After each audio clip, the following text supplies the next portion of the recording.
सभी को नमस्कार। मैं आज आपको करवा चौथ व्रत कथा की पहली कहानी सुनाने जा रहा हूँ। एक साहूकार के 7 बेटे और एक बेटी थी। सातों भाई तथा बहन नित्य से एक साथ प्रेम से भोजन किया करते थे।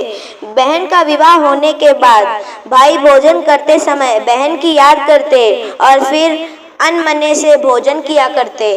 जब कार्तिक से पहले बेटी विदा होकर घर आई तो घर में खुशी छा गई। अब बहन भाई फिर मिल बैठकर भोजन करने लगे।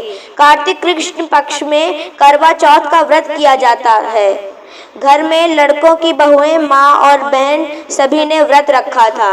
शाम को सातों भाई भोजन करने बैठे तो उन्होंने बहन को भोजन करने के लिए कहा। बहन बोली, आज वह तो चंद्रमा निकलने पर ही अर्घ्य देकर भोजन करेगी।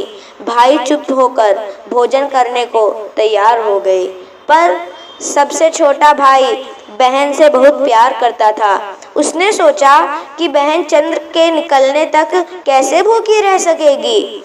उसने भाइयों से सलाह करके वृक्ष के सहारे सीढ़ी लगाई और चलनी के पीछे दीपक रखकर उसका प्रकाश चंद्रमा बता दिया और बोली बहन को अर्घ्य देने को कहा।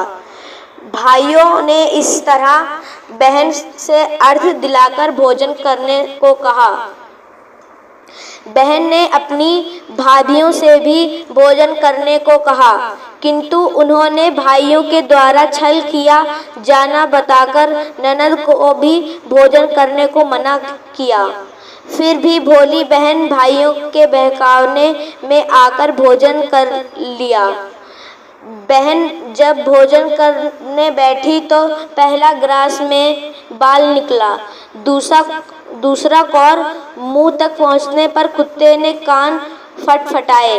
इस तरह 2 अपशकुनों के बाद भी बहन ने भाइयों के साथ कुछ भोजन कर लिया, लेकिन तभी उसकी ससुराल से पति की तबीयत खराब होने की खबर आ गई।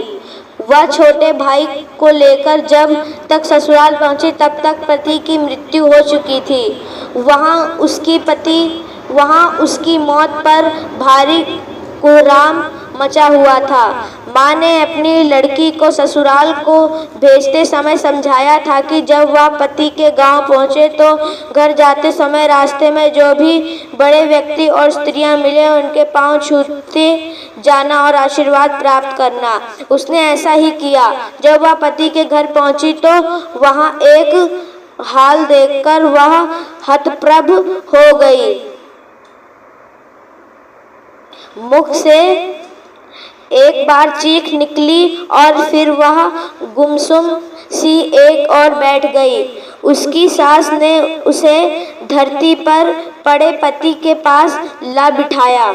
कुछ देर पीछे वह जोर जोर से डकराने लगी और बोली, हाय, भूल से व्रत को भंग कर दिया।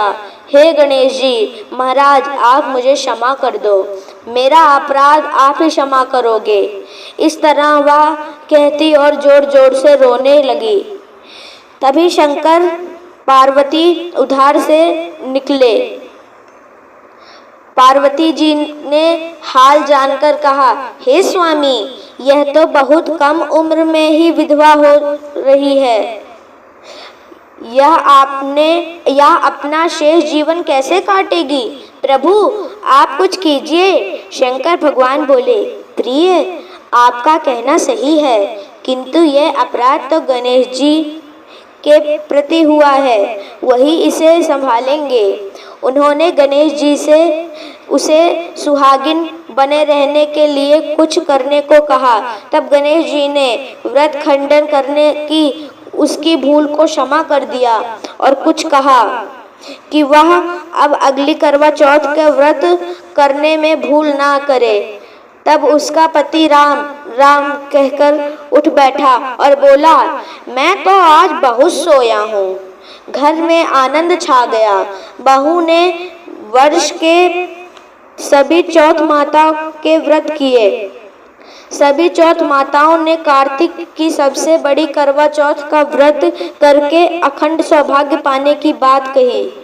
तब उसने कार्तिक आने पर करवा चौथ का व्रत विधि पूर्वक पूर्ण किया और अपने पति सहित सुख से रहने लगी। अब वह प्रति वर्ष करवा चौथ का व्रत हंसी खुशी किया करती। हे करवा चौथ माता, आपने जिस तरह साहूकार की बेटी को व्रत करने पर उसके पति को दीर्घायु प्रदान कर उसे सौभाग्य दिया, उसी तरह प्रसन्न होकर सभी व्रत करके इस कथा को पढ़ने सुनने वाली देवियों को भी उत्तम और अखंड सौभाग्य प्रदान करना। करवा चौथ माता की जय। साथियों, अगर आपको ये वीडियो पसंद आई होगी तो आप इस वीडियो को लाइक कीजिएगा और ज़्यादा से ज़्यादा लोगों तक शेयर कीजिएगा ताकि वो भी ऐसी ऐसी कथाएं सुन पाएँ। और हमारे चैनल पे बने रहने के लिए, इसी तरह की और वीडियो सुनने के लिए हमारे चैनल को सब्सक्राइब कीजिए और बेल नोटिफिकेशन को ऑल पे सेट कीजिए ताकि जब भी हम कोई वीडियो डालेंगे तो उसकी नोटिफिकेशन आप तक पहुंचेगी। और अगर आपको इसी तरह की और भी वीडियोस और भी कथाएं चाहिए तो आप हमें कमेंट करके कमेंट बॉक्स में बता सकते हैं। धन्यवाद।